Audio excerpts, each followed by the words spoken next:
তাণ্ডব সিনেমার মধ্যে আমরা জানি গতকাল খবর পেয়ে গেছি যে জয়া আহসান তিনি থাকতে চলেছেন। এবার সেটা কি সাকিব ভাইয়ের বিপরীতে? নমস্কার বন্ধুরা, আমি রূপম চলে এলাম নতুন ভিডিও নিয়ে। বন্ধুরা, এখন আমরা কথা বলতে এসেছি তাণ্ডব সিনেমার নায়িকাকে নিয়ে। ইতিমধ্যেই আমাদের কাছে খবরাখবর চলে এসছে যে তাণ্ডব সিনেমার মধ্যে যুক্ত হতে চলেছেন জয়া আহসান। এবার সেটা ওপার বাংলা, জয়া আহসান যেহেতু আমাদের এপার বাংলাতেও কাজ করে, আবার ওপার বাংলাতেও কাজ করে। চরকিতে আমরা তাকে ওয়েব সিরিজেও দেখেছি, চরকির একটা সিনেমাও বেরিয়েছিল চরকি আলফা ইয়ে, সেখানেও আমরা তাকে দেখেছি। তো সেই জায়গা থেকে জয়া আহসান থাকছে একটুখানি কনফার্ম, 99% কনফার্ম। এবার সেটা কি নায়িকার চরিত্রে, মানে কোনো রকম কি নায়িকার ইয়েতে রাখা হচ্ছে? দেখো, সেটা কিন্তু এখনো কনফার্ম নয়। আমি গতকালকে লাইভ করছিলাম ফেসবুকে, বিজয় দার সঙ্গে লাইভে এসছিলাম। বিজয় দার পার্সোনালি যেটা ওপিনিয়ন আমি জানতে পারলাম, তার কোথাও কি পছন্দ নয় যদি নায়িকা হিসেবে তাকে রাখা হয়। হ্যাঁ, এটা অনেকেরই, এটা 90% সাকিবিয়ানদেরই মানে মতামত যে সাকিব খানের বিপরীতে এখন জয়া আহসানকে মানাবে না।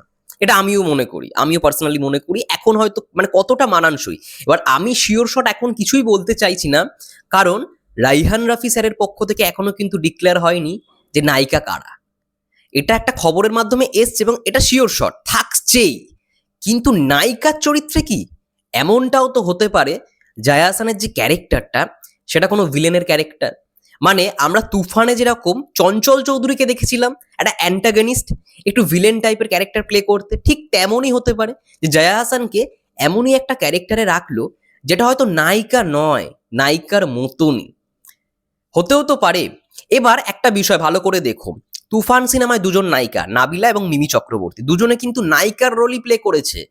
দুজনে এমন নয় মানে আমি বলবো কি একজন নায়িকা আর একজন নায়িকা নয়, ওটা না, দুজনেই নায়িকা হিসেবেই ছিল তুফান সিনেমায়। এবার তাণ্ডব সিনেমায় বলা হচ্ছে দুজন নায়িকা।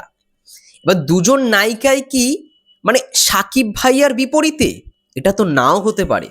নায়িকা মিন্স আমি বলতে চাইছি হয়তো জয়া আহসান থাকছে কিন্তু সাকিব ভাইয়ার বিপরীতে নয়, থাকছে অন্য একটা চরিত্রে। এবার মূল যে নায়িকা সেটা অন্য কেউ, সেটা হয়তো ওপার বাংলা থেকেও হতে পারে, আবার এপার বাংলা থেকেও হতে পারে। আমি এটাই বলার চেষ্টা করছি।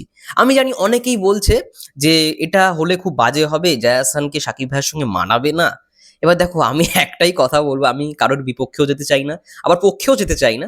আমি আমার মতটাই শেয়ার করছি, আমার মতামতটা, যে রায়হান রাফি আজকে যেরকম ভিশন নিয়ে কাজ করে, তাণ্ডব যেটা হতে চলেছে বা তুফান যেটা করে দিয়েছে, আজ কিন্তু বরবাদ হচ্ছে এই কারণেই, কারণ একটা তুফান দেখিয়ে দিয়েছে বাংলাদেশে এখনো বিগ স্কেলে সিনেমা বানানো যায়। একটা তুফান দেখিয়ে দিচ্ছে বড় স্কেলের ছবি বানালে কি পরিমাণ ব্যবসা হতে পারে, এবং সেটা সাকিব ভাইয়াকে নিয়ে, সাকিব ভাইয়াকে বড় রকমভাবে প্রেজেন্ট করেছে বলেই রায়ান রাফি স্যার আজকে কিন্তু একটা বরবাদ হচ্ছে, আজকে একটা তাণ্ডব হচ্ছে, এবং পরবর্তীকালে তুফান 2ও হবে। তো সেই জায়গা থেকে আমার এই পরিচালকের ওপর বিশ্বাস রয়েছে। হ্যাঁ, যখন শুনবো সত্যি কথা বলতে যে সাকিব ভাইয়ের বিপরীতেই থাকছে জয়া আহসান, যখন লুকটা দেখবো যে কেমন বিপরীতে, তখন আমরা বলতে পারবো শিওর শট খেলে, শিওর শট হয়ে, যে হ্যাঁ ভালো লাগছে বা বাজে লাগছে, দুটো অপশনই তখন আমাদের কাছে খোলা থাকবে। এখন থেকেই ধারণাটা করাটা একটু ভুল, এখন থেকেই ভাবাটাও একটু ভুল। ঠিক আছে, অনেক সাকিবিয়ানরা একটু উদাসী হয়ে গেছে, আমি জানি, বুঝতে পারি ওদের আবেগটা এতটাই বেশি। কিন্তু আমি বলবো একটু ধৈর্য ধরো, অফিসিয়াল অ্যানাউন্সমেন্ট আর কয়েকদিন পরেই আসছে, একটু ধৈর্য ধরে যাও, তখন আমরা দেখতে পারবো যে অ্যাকচুয়ালি কি হতে চলেছে। জয়া আহসান থাকছে এটুখানি শিওর, কিন্তু আমার ভাবনাটা একটু অন্য। আমি ভাবছি কি যে যদি জয়া আহসানকে ভিলেনের একটা ক্যারেক্টার দেওয়া হয়, নায়িকা মানেই সবসময় নায়িকা, মানে হিরোর বিপরীতে এমনটা তো নয়। নায়িকা মিনস এটা অ্যান্টাগনিস্টও হতে পারে। তো সেরকমই যদি কোনো ক্যারেক্টার প্লে মানে করে থাকে জয়া আহসান তাণ্ডব সিনেমায়, এবং তাণ্ডব কিন্তু একটা পার্টে শেষ নয়, আবারও বলে দিচ্ছি তাণ্ডব কিন্তু সিকুয়াল আসবে, আগামী মার্চ মাস থেকে শুটিংও শুরু হয়ে যাবে তাণ্ডবে। তো যাই হোক, অফিসিয়াল অ্যানাউন্সমেন্টের একটু অপেক্ষায় থাকতে দাও, সমস্ত কিছু ক্লিয়ার হয়ে যাবে।